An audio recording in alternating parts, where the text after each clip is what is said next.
উম্মতে মুহাম্মাদি সর্বশ্রেষ্ঠ উম্মত, এই সম্পর্কে আলোচনা করব। আমাদের প্যারা নবী জনাবে মুহাম্মদ রাসূলুল্লাহ সাল্লাল্লাহু আলাইহি ওয়াসাল্লাম, তিনি খাতামুন নবিয়্যিন, সর্বশেষ নবী, তিনার পরে আর কোনো নবী আসবে না। এবং উনার মর্যাদা সকল নবীদের উপর। আল্লাহ তাআলা উনাকে ইমামুল মুরসালিন, সকল নবীদের ইমাম হিসাবে আখ্যায়িত করেছেন। এবং আল্লাহ রাসূল সাল্লাল্লাহু আলাইহি ওয়াসাল্লামের মর্তবা, তার উম্মতের মর্তবা এত বেশি হবে, হাসরের ময়দানে, কিয়ামতের ময়দানে সকল উম্মতের চেয়ে উম্মতে মুহাম্মাদির মর্তবা, তাদের ফজিলত সবচেয়ে বেশি হবে, মর্যাদা বেশি হবে। এবং কিয়ামতের দিন যখন বিভীষিকাময় কঠিন এই মুহূর্তে, এ পরিস্থিতিতে যখন মানুষ পতিত হবে, তখন সকল মানুষ তারা বলবে, ইয়া নাফসি ইয়া নাফসি ইয়া নাফসি, আল্লাহ তুমি আমাকে বাঁচাও, আল্লাহ তুমি আমাকে বাঁচাও। এই ইয়া নাফসি বলে স্লোগান দিতে থাকবে। কিন্তু আমাদের প্যারা নবী, তিনি শুধু ইয়া মুহাম্মদ, ইয়া উম্মতি ইয়া উম্মতি ইয়া উম্মতি বলি তিনি এভাবে হাসরের ময়দানে, কিয়ামতের ময়দানে এভাবে আহ্বান করতে থাকবে, ডাকতে থাকবে। ওই দিন এই কঠিন পরিস্থিতিতে, এই বিভীষিকাময় অবস্থায় কোনো মানুষের এই সাহস নাই মহান রব্বুল আলামিনের নিকট মাথা উত্তোলন করি আল্লাহ তাআলার নিকট ফরিয়াদ করি, বলবে, আল্লাহ তুমি বিচার কার্য পরিচালনা করেন, আপনি বিচারের সমাধান করে যাকে যেটা দেওয়ার সেটা দিয়ে দেন। এটা বলার কারোর ক্ষমতা সেদিন থাকবে না। শুধু আমাদের সর্বপ্রথম মানুষে হযরত আদম আলাইহিস সালাতু ওয়াস সালামের কাছে যাইবে। আদম আলাইহিস সালাতু ওয়াস সালামের কাছে যাওয়ার পরে আদম আলাইহিস সালাতু ওয়াস সালাম বলবে যে আমি একটা ভুল করেছি, আমার ভুল হয়ে গেছে, আমি আল্লাহ তাআলার আমাকে নিষেধ করছে ওই গাছের ফল ভক্ষণ না করার জন্য, কিন্তু আমি ভুলবশত ওই গাছের ফল ভক্ষণ করেছি। অতএব আমি ওই ভুলের জন্যেই আজকে আমার সেই টেনশন, সেই পেরেশানির মধ্যে আছি। তোমরা এর পরবর্তী হযরত ইব্রাহিম আলাইহিস সালাতু ওয়াস সালামের কথা বলবে যে তোমরা তার কাছে যাও। ইব্রাহিম আলাইহিস সালাতু ওয়াস সালামের কাছে যাওয়ার পরও তিনি তার অপারগতা প্রকাশ করবেন, বলবে তোমরা মূসা আলাইহিস সালামের কাছে যাও। মূসা আলাইহিস সালাম এইভাবে অপারগতা প্রকাশ করার পরে বলবে ঈসা আলাইহিস সালাতু ওয়াস সালামের কাছে যাও। এভাবে ঈসা আলাইহিস সালাতু ওয়াস সালাম বলবে যে তোমরা আখিরি জামানার নবী জনাবে মুহাম্মদুর রাসূলুল্লাহ সাল্লাল্লাহু আলাইহি ওয়াসাল্লামের কাছে যাও। তখন সকলে আসিয়ে আল্লাহ রাসূলের নিকট যখন আবেদন করবে, তখন আল্লাহ রাসূল সর্বপ্রথম মাথা উত্তোলন করে আল্লাহ তাআলার নিকট ফরিয়াদ করবে এবং বিচার কার্য পরিচালনার কথা বলবে। তাহলে বোঝা যাচ্ছে ওই দিন কোনো নবীরা নিজেরা এভাবে আল্লাহ তাআলার দরবারে কথা বলার সাহস পর্যন্ত পাইবে না। শুধু আমাদের প্যারা নবী জনাবে মুহাম্মদুর রাসূলুল্লাহ সাল্লাল্লাহু আলাইহি ওয়াসাল্লাম, তিনি সর্বপ্রথম আল্লাহ তাআলার নিকট এভাবে সুপারিশ করবেন। এবং কিয়ামতের দিন উম্মতে মুহাম্মাদের এত বেশি মর্যাদা হবে, এত বেশি সম্মান হবে, অন্যান্য নবীরা যখন এই জান্নাতে যাইবে অথবা তাদের উম্মতরা তাদেরকে দোষারোপ করবে যে আমাদের নবী আমাদের নিকট দ্বীনের প্রচার পৌঁছায়নি, আমাদের নিকট দ্বীনের দাওয়াত দেয়নি, তখন আল্লাহ তাআলা এইভাবে নবীদেরকে ডাকবে, তোমরা কি সত্যি তোমার কওমের নিকট, তোমার জাতির নিকট তোমরা কি এভাবে দ্বীনের দাওয়াত প্রচার করেনি? তখন ওই নবীরা বলবে, আল্লাহ আমরা আমাদের দাওয়াত যথাযথভাবে পৌঁছাইছি। তখন আল্লাহ তাআলা বলবে, তাহলে এটার প্রমাণ কি? তখন বলবে, এটার প্রমাণ হচ্ছে আখিরি জামানার নবীর যে উম্মতরা আছে তারা তার প্রমাণ। তখন আল্লাহ তাআলা এই আখিরি জামানার নবী উম্মতদেরকে বলবে যে তোমরা কি এই কথা সাক্ষ্য দাও যে এই নবীরা তাদের জাতির নিকট, তাদের কওমের নিকট দ্বীনের দাওয়াত পৌঁছিয়েছে, এটাকে কি তোমরা সাক্ষ্য দাও? তখন বলবে যে হ্যাঁ আল্লাহ, আপনি এই নবীরা দ্বীনের দাওয়াত যথাযথভাবে তার কওমের নিকট পৌঁছেছে। আল্লাহ তাআলা ওই শেষ জামানার উম্মতকে প্রশ্ন করবে যে এটা তোমরা কিভাবে জানলে? তোমরা তো ওই সময় ছিলে না, তোমরা কিভাবে এটা জানো? তখন বলবে যে আমরা ওই সময় ছিলাম না, কিন্তু আমাদের প্যারা নবীর উপর আপনি যে কোরআন নাজিল করেছেন, যে কিতাব নাজিল করেছেন, ওই কিতাবের মধ্যে স্পষ্টভাবে বলা হয়েছে যে মুসা আলাইহিস সালাতু ওয়াস সালাম তার কওমের নিকট দ্বীনি দাওয়াতি কাজ করেছে, ঈসা আলাইহিস সালাতু ওয়াস সালাম তার কওমের নিকট দ্বীনি দাওয়াতি কাজ করেছে, ইব্রাহিম আলাইহিস সালাতু ওয়াস সালাম মূর্তি পূজা থেকে তার কওমকে বারণ করেছে। এভাবে প্রত্যেক নবীরা তাদের দ্বীনি দাওয়াত যথাযথভাবে পালন করেছে। এটার প্রমাণ হচ্ছে আমাদের প্যারা নবীর উপর যে কোরআন নাজিল হচ্ছে তার মাধ্যমে আমরা জানতে পেরেছি। তাহলে একটা কথা চিন্তা করেন, উম্মতে মুহাম্মাদের কি মর্তবা, কিয়ামতের ময়দানে সাক্ষী স্বরূপ এই উম্মতে মুহাম্মাদই হবে, সর্বশেষ নবীর যে উম্মত, এরা কিয়ামতের দিন সাক্ষী থাকবে, অন্যান্য নবীদের সাক্ষী হবে। আল্লাহ রাসূল সাল্লাল্লাহু আলাইহি ওয়াসাল্লাম বলেছেন, জান্নাতের মধ্যে 120টা সারি হবে। এই 120টা সারির মধ্যে 80টা সারি হবে উম্মতে মুহাম্মাদির, সুবহানাল্লাহ। এবং আরও একটা হাদিসের মধ্যে আল্লাহ রাসূল সাল্লাল্লাহু আলাইহি ওয়াসাল্লাম বলেছেন যে আমি আশা করি জান্নাতের মধ্যে আমার উম্মত হবে জান্নাতি অর্ধেক, জান্নাতীদের অর্ধেক হবে আমার উম্মত। আল্লাহ রাসূল সেদিন এভাবে গর্ব করবেন তার উম্মতকে নিয়ে। আল্লাহ রাসূল সাল্লাল্লাহু আলাইহি ওয়াসাল্লাম উনার ওফাতের পর থেকে শুরু করে অদ্যাবধি পর্যন্ত এখনও ওই দ্বীনি দাওয়াতির কাজ, ইসলামের কাজ এখনও জারি আছে এবং কিয়ামত পর্যন্ত আল্লাহ তাআলা এটা জারি রাখবেন। কিন্তু ইতিপূর্বে যত নবী রাসূল দুনিয়ার মধ্যে আগমন করেছে তাদের প্রত্যেকেই তাদের ওফাতের পরে তাদের দ্বীন ধর্ম সকল কিছু বিলুপ্ত হয়ে গেছে বা বিকৃতি হয়ে গেছে, তাই সেগুলোর কোনো অস্তিত্ব আর নাই। কিন্তু আমাদের আল্লাহ রাসূলের উপর যে কোরআন নাজিল হয়েছে, যে ধর্ম, যে দ্বীন, সেটা এখনও আছে এবং কিয়ামত পর্যন্ত সেটা থাকবে। এই কারণে উম্মতে মুহাম্মাদি হচ্ছে সর্বশ্রেষ্ঠ উম্মত। যত উম্মত, যত নবীর উম্মত এই দুনিয়ার মধ্যে আসছে এদের মধ্যে থেকে সর্বশ্রেষ্ঠ সর্বোত্তম জাতি হচ্ছে উম্মতে মুহাম্মাদি। সে কথাই আল্লাহ তাআলা এই আয়াতের মধ্যে বলতেছেন। এর আগে একটা আয়াত আল্লাহ তাআলা বলছেন, ওয়ালিল্লাহি মা ফিস সামাওয়াতি ওয়া মা ফিল আরদ, আসমান জমিনের মধ্যে যা কিছু আছে সব কিছু আল্লাহর। এই আসমান এবং জমিনের মধ্যে যা কিছু আছে সব কিছু কার? আল্লাহর। এবং ওয়াইলাল্লাহি তুরজাউল উমুর, আর সকলে তার আদেশটি তার দিকে প্রত্যাবর্তন করবে। তিনি যখনই আদেশ করবেন তার আদেশের সাথে সাথেই যাকে যে হুকুম করবেন সকলেই তার হুকুমের দিকে প্রত্যাবর্তন করতে হবে। এরপরের আয়াতে আল্লাহ তাআলা বলতেছেন, কুনতুম খায়রা উম্মাতিন, তোমরাই ছিলে সর্বোত্তম জাতি, তোমরাই ছিলে সর্বোত্তম জাতি। এখানে আল্লাহ তাআলা কুনতুম খায়রা উম্মাতিন দ্বারা বলছেন তোমরাই ছিলে সর্বোত্তম জাতি। এখন এখানে আল্লাহ তাআলা মাজির সিগা কেন ব্যবহার করেছে, মানে অতীতকালের কেন অর্থ দিয়েছে? এখানে মূলত ওই সময় সাহাবায়ে কেরামদেরকে উদ্দেশ্য করে আল্লাহ তাআলা এই আয়াতটা বলেছেন। এই আয়াতের নাজিলের কারণ হচ্ছে দুইজন ইহুদি, একজন হচ্ছে মালিক ইবনে জয়ীফ, আরেকজন হচ্ছে ওয়াহাব ইবনে ইহুদ। এই দুজন ব্যক্তি, তারা দুইজন সাহাবী, আব্দুল্লাহ ইবনে মাসউদ এবং আরও একজন সাহাবী, তাদেরকে বলতেছে, দেখো তোমাদের যে ধর্ম, এই ধর্মের চেয়ে আমাদের ধর্ম উত্তম। মানে ইহুদিরা বলতেছে ইসলাম ধর্মের চেয়ে ইহুদিদের ধর্মটা উত্তম। এই কথা যখন বলছে তখন আল্লাহ তাআলা এই আয়াত নাজিল করছে।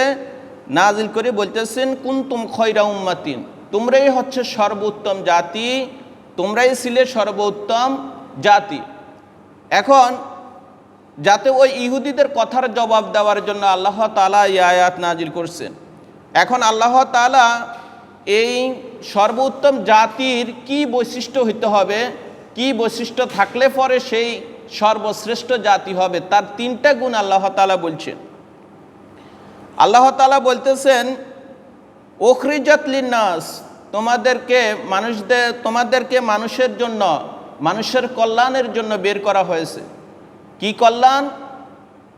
এক নম্বরের কল্যাণ হচ্ছে যে কাজগুলো করলে তোমরা সর্বশ্রেষ্ঠ জাতি হবে, এর মধ্যে 1 নম্বর কাজ হচ্ছে তা'মুরুনা বিল মা'রুফি, তোমরা সৎ কাজের আদেশ করবে। এটা হচ্ছে 1 নম্বর কাজ। যদি কেউ এই কাজটা করে তাহলে সে সর্বশ্রেষ্ঠ, আল্লাহ রাসূলের সর্বশ্রেষ্ঠ উম্মত হিসাবে সেই বিবেচিত হবে। 2 নম্বর কাজ হচ্ছে ওয়াতানহাউনা আনিল মুনকার, এবং অসৎ কাজের যে নিষেধ করবে সেই ব্যক্তি। 3 নম্বর হচ্ছে ওয়াতুমিনুনা বিল্লাহ, এবং আল্লাহ তাআলার উপর যে ঈমান রাখবে। তাহলে সর্বশ্রেষ্ঠ জাতি, সর্বশ্রেষ্ঠ উম্মত হওয়ার জন্য 3টা গুণ, 3টা বৈশিষ্ট্য থাকতে হবে। 1 নম্বর বৈশিষ্ট্য হচ্ছে সে সৎ কাজের আদেশ করবে। 2 নম্বর বৈশিষ্ট্য হচ্ছে অসৎ কাজের নিষেধ করবে। 3 নম্বর বৈশিষ্ট্য হচ্ছে সে আল্লাহ তাআলার উপর ঈমান রাখবে, ঈমান আনবে। এই 3টা বৈশিষ্ট্য যার মধ্যে থাকবে, যার কাছে এই 3টা বৈশিষ্ট্য যে অবলম্বন করতে পারবে, সে হবে উম্মতের মুহাম্মাদীর মধ্যে সর্বশ্রেষ্ঠ উম্মত, সর্বশ্রেষ্ঠ জাতি হিসাবে সে বিবেচিত হবে। ওয়ালাউ আমানা, আর যদি ঈমান আনে আহলুল কিতাবে, যারা আহলে কিতাব তথা ইহুদিরা যদি ঈমান আনে, লাকানা খায়রাল লাহুম, এটা তাদের জন্য কল্যাণ হবে। যদি ইহুদিরা এই দ্বীনের দাওয়াতের প্রতি আগ্রহ দেখিয়ে তারা যদি ইসলাম গ্রহণ করে অথবা ইসলামের মধ্যে তারা প্রবেশ করে, আল্লাহ তাআলা বলতেছেন যদি এভাবে ইহুদিরা যদি তারা দ্বীনের উপর ঈমান আনে তথা আল্লাহ তাআলার উপর ঈমান আনে, বিশ্বাস স্থাপন করে, আল্লাহ তাআলা বলতেছেন লাকানা খায়রাল লাহুম, এটা তাদের জন্য কল্যাণ হবে, এটা তাদের জন্য মঙ্গল হবে। অত মিনহুমুল মুমিনুনা, তবে এই আল্লাহ তাআলা এই কথা বলার পরেও ইহুদিদের মধ্য থেকে অল্প কয়েকজন শুধু ঈমান আনে। আল্লাহ তাআলার এত নিদর্শন, এত হুকুম দেওয়ার পরেও, এত কিছু জানার পরেও, আল্লাহ রাসূলকে তারা প্রত্যক্ষ করার পরেও এবং আল্লাহ রাসূলের প্রত্যক্ষ মুজিজা দেখার পরেও তাদের মধ্যে থেকে অল্প কিছু লোক শুধু ঈমান এনেছে ইহুদিদের মধ্য থেকে। ওয়াকসারুহুমুল ফাসিকুন, তবে তাদের অধিকাংশই এরা ফাসিক, এরা পাপিষ্ঠ, এরা গুনাহগার। অল্প কিছু লোকে শুধু ইহুদিদের মধ্য থেকে ঈমান নিয়ে আসছে। এখন আল্লাহ তাআলা বলতেছেন এই ইহুদিরা তোমাদের ব্যাপারে বিভিন্ন রকমের ষড়যন্ত্র করতে পারে এবং তোমাদেরকে ষড়যন্ত্র করার জন্য তারা বিভিন্ন রকমের পন্থা অবলম্বন করতে পারে। সে কথাটাই আল্লাহ তাআলা বলতেছেন লান ইয়াদুররুকুম ইল্লা আযা, লান ইয়াদুররুকুম, কখনই তারা তোমাদের কোনো ক্ষতি করতে পারবে না, ইল্লা আযা মানে সাময়িক তোমাদেরকে কিছু কষ্ট দেওয়া ব্যতীত। মানে তোমাদেরকে সামনে পাইছে কিছু গালিগালাজ করে দিছে, অশ্লীল ভাষা কথাবার্তা বলে দিছে, এই ধরনের ব্যবহারে তোমাদেরকে সাময়িক কিছু কষ্ট দিতে পারে, কিন্তু মূলত তোমাদেরকে ওই ইহুদিরা বড় ধরনের তোমাদের কোনো ক্ষতি করতে পারবে না।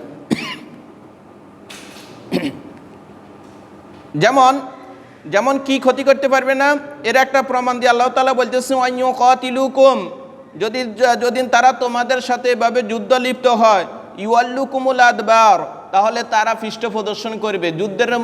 যুদ্ধের যত তারা মুখে বুলি তুলুক না কেন, কিন্তু তারা যুদ্ধের ময়দানে তোমাদের সাথে যখন অবতীর্ণ হবে তারা তখন যুদ্ধের ময়দান থেকে পলায়ন করবে, তোমাদের সাথে যুদ্ধ টিকি তারা পারবে না।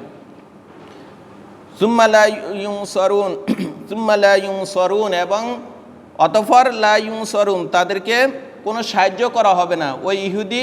ওই খ্রিস্টানদের কোনো এরকমের সাহায্য করা হবে না। এখন ইহুদিরা এই রকমের কাজকর্ম করে দেন, এই তাদের অপকর্মের কথাগুলা আল্লাহ তাআলা এখানে বলছে যে তারা ইহুদিরা দিনে এই সমস্ত কাজ কারবার করে এদের পরিণাম কি হবে সে সম্পর্কে আল্লাহ তাআলা সামনের আয়াতে বলতেছে দুরিবাত আলাইহিমুল যিল্লা,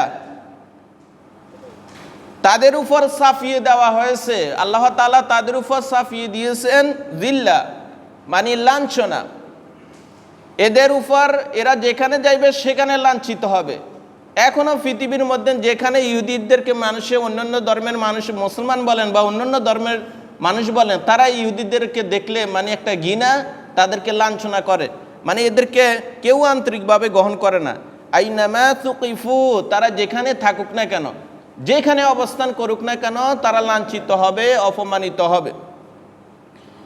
ইল্লা বিহাবলিম মিনাল্লাহি ওয়া হাবলিম মিনান নাস, এবং তবে আল্লাহর সাথে এবং মানুষের সাথে যদি প্রতিশ্রুতি দিয়ে থাকে তাহলে সেটা ভিন্ন। কোনো যদি চুক্তি হয়ে থাকে অথবা কোনো প্রতিশ্রুতি যদি দিয়ে থাকে সেটার কারণে সেটা হচ্ছে অন্য বিষয়, কিন্তু এছাড়া যেখানে তারা যাইবে সেখানে তারা অপমানিত হবে, লাঞ্ছিত হবে। কেন হবে? ওয়াবাউ বিগদাবিম মিনাল্লাহ, তারা আল্লাহ তাআলার অসন্তুষ্টি অর্জন করেছে, মানে আল্লাহ তাআলা এদের উপর অসন্তুষ্ট, এদের কাজকর্ম আল্লাহ তাআলা এদের উপর সন্তুষ্ট হতে পারেনি। ওয়াদুরিবাত আলাইহিমুল মাসকানা, এবং তাদের উপর আল্লাহ তাআলা দিয়েছেন দারিদ্রতা, তাদেরকে এভাবে আক্রমণ করে বসছে তাদের মধ্যে। এখন দারিদ্রটা কি, মানে এরা যদি ধন সম্পদশালী হয়, টাকা পয়সা হয়, তাদের একটা স্বভাব, তারা যেখানে সেখানে হাত পাতে, ভিক্ষা করে, এটা তাদের একটা খারাপ অভ্যাস। এই জন্য আল্লাহ তাআলা বলতেছেন, ইহুদিদেরকে আমি এমনভাবে লাঞ্ছিত করছি, এরা ধন সম্পদ থাকার পরেও মানুষের নিকট এভাবে হাত পাতে, মানুষের নিকট ভিক্ষা করে। কেন এগুলা করে? আল্লাহ তাআলা এই ইহুদিদের এই পরিণাম কেন হয়েছে সে সম্পর্কে আল্লাহ তাআলা বলতেছেন, যালিকা বিআন্নাহুম কানু ইয়াকফুরুনা বিআয়াতিল্লাহ, এর কারণ একটাই, বিআন্নাহুম কানু ইয়াকফুরুনা বিআয়াতিল্লাহ, তারা আল্লাহ তাআলার আয়াতকে, আল্লাহ তাআলার নিদর্শনকে তারা অস্বীকার করেছে। এবং তাদের আরও অপরাধ আছে, ওয়ায়াকতুলুনাল আমবিয়া বিগাইরি হাক্কিন, এবং তারা অন্যায়ভাবে নবীদেরকে হত্যা করেছে। এই অপরাধের কারণে আজকে আল্লাহ তাআলা তাদেরকে এভাবে অপমানিত করেছেন, লাঞ্ছিত করেছেন, তাদেরকে দারিদ্র্যের মধ্যে পতিত করেছেন। তাদের আরও পরিণাম, আরও কারণ হচ্ছে জালিকা বিমা আসাউয়া, আরও কারণ হচ্ছে এরা নাফরমানি করত। এর মধ্যে আরও কারণ হচ্ছে এরা নাফরমানি করত, ওয়াকানু ইয়াতাদুন, এবং তারা সীমা লঙ্ঘন করেছিল। এই সমস্ত কারণে ইহুদিদের এই পরিণাম হয়েছে। তাহলে ইহুদিরা তারা নিজেদেরকে যদি না সর্বোত্তম জাতি নিজেদেরকে দাবি করে, কিন্তু আল্লাহ তাআলা এই আয়াতের মাধ্যমে, এই ঘটনার মাধ্যমে জানিয়ে দিয়েছে, না, সর্বশ্রেষ্ঠ জাতি, সর্বশ্রেষ্ঠ উম্মত হচ্ছে উম্মতে মুহাম্মাদি, এদের চেয়ে উত্তম আর কোনো জাতি হইতে পারে না। এবং কিয়ামতের দিন এদের মর্যাদাই সকলের ঊর্ধ্বে হবে। দুনিয়ার জান্নাতের মধ্যে সর্বপ্রথম উম্মতে মুহাম্মাদি এবং আল্লাহ রাসূল তারা উম্মতদেরকে নিয়ে সর্বপ্রথম জান্নাতে প্রবেশ করবে। আর কারোর উম্মত, আল্লাহ তাদের নবীরা এভাবে জান্নাতে প্রবেশ করতে পারবে না। একমাত্র আমাদের নবী তার উম্মতদেরকে নিয়ে সর্বপ্রথম জান্নাতের মধ্যে প্রবেশ করবে। সুবহানাল্লাহ। তো এরকমের এক নবীর আমরা উম্মত হয়েছি, এটার জন্য আমরা শুকর গুজার করতে হবে। রাদিতু বিল্লাহি রাব্বাও ওয়া বিল ইসলামি দীনাও ওয়া বি মুহাম্মাদিন নাবিয়্যা ওয়া রাসূলা, এভাবে আমরা শুকরগুজার করতে হবে। আল্লাহ তাআলা আমাদেরকে উম্মতে মুহাম্মাদি হিসাবে উনার উম্মত হইতে পেরেছি, এই জন্য আমরা শুকর আদায় করতে হবে। এই কারণে ঈসা আলাইহিস সালাতু ওয়াস সালাম আল্লাহ তাআলার নিকট ফরিয়াদ করছে, আল্লাহ, এই শেষ নবীর উম্মতে এত মর্যাদা, এত ফজিলতপূর্ণ, তুমি আমাকে তাদের উম্মত করে আবার দুনিয়ার মধ্যে প্রেরণ করিয়া। তার দোয়া কবুল করছে এবং তিনি কিয়ামতের আগে দুনিয়ার মধ্যে আবার আসবেন এবং শেষ নবীর উম্মত হয়ে তিনি আবার এই ইহকাল ত্যাগ করবেন। তাহলে আজকের আলোচনা থেকে আমরা বুঝলাম যে ইহুদিরা তাদের ধর্ম এগুলা হচ্ছে তারা নিজেদের মুখের বুলিতে বলতেছে তাদের এটা শ্রেষ্ঠ ধর্ম, কিন্তু না, সর্বশ্রেষ্ঠ ধর্ম কি? ইসলাম। সর্বশ্রেষ্ঠ ধর্ম কি? ইসলাম। এবং আমরা সর্বশ্রেষ্ঠ জাতি হচ্ছে মুসলিম জাতি, এবং আমাদের নবী হচ্ছে মুহাম্মদুর রাসূলুল্লাহ, তিনার উম্মতরা হচ্ছে সর্বোত্তম জাতি, আর কারণ নয়। সেই কথাটি আল্লাহ তাআলা এখানে ব্যক্ত করেছে। ইহুদিদের এই বর্তমানে আমরা যদি না দেখতেছি ইসরায়েলের মধ্যে বিভিন্ন রকমের তারা বিভিন্ন ধরনের এই শস্ত্র বা বিভিন্ন কিছু দিয়ে তারা উন্নত সাধন করছে, কিন্তু এরা অন্যের দান দাক্ষিণ্য ছাড়া চলতে পারে না। আমেরিকা যদি তাদেরকে দান দাক্ষিণ্য না করে, এরা দেখবেন চলতে পারবে না। এরা ওই ভিক্ষাবৃত্তিয়ে তাদের কপালের মধ্যে রয়েছে। এই কারণে পুরা বিশ্বের মধ্যে তারা বিভিন্নভাবে নেটওয়ার্ক তৈরি করি, মানে তাদের ধর্মের প্রচার করার জন্য এরা ওই রকমের ষড়যন্ত্র চালায় যাচ্ছে। আমরা এই দিন ইহুদিদের ব্যাপারে কথা বলি, যেমন আমি এই কথাটা বলছি, ইহুদিদের ব্যাপারে যত আলোচনা করি এগুলা ইউটিউবের মধ্যে ছাড়লে এরা এগুলারে পাবলিশ করতে চায় না। এদের এরকম সিস্টেম করে রাখছে, এই ভিডিওগুলা এরা ভালো করে পাবলিশ করতে চায় না, অনেক সময় ব্লক করে দেয়, অনেক সময় বন্ধ করে দেয়, অথবা তাদের নাম দিয়ে যদি আপনি কোনো থাম্বনেল তৈরি করেন তখন বলতেছে এটা আপনার হবে না, এটা পরিবর্তন করে দেন। অনেক সময় এরকম পরিবর্তন করা লাগে। কিভাবে তারা দেখেন নিয়ন্ত্রণ করে এগুলা? তাহলে আমরা মুসলিম শ্রেষ্ঠ জাতি, সেটার প্রমাণ দিতে হবে আমাদের কাজকর্মে। আল্লাহ তাআলার উপর ঈমান আনি, মানুষকে সৎ কাজের দিকে আহ্বান করি, অসৎ কাজের নিষেধ করি, আমরা সেই প্রমাণ দিতে হবে। আল্লাহ পাক আমাদেরকে বোঝার তৌফিক দান করুন, আমিন। আমার তৌফিক ইল্লাহ।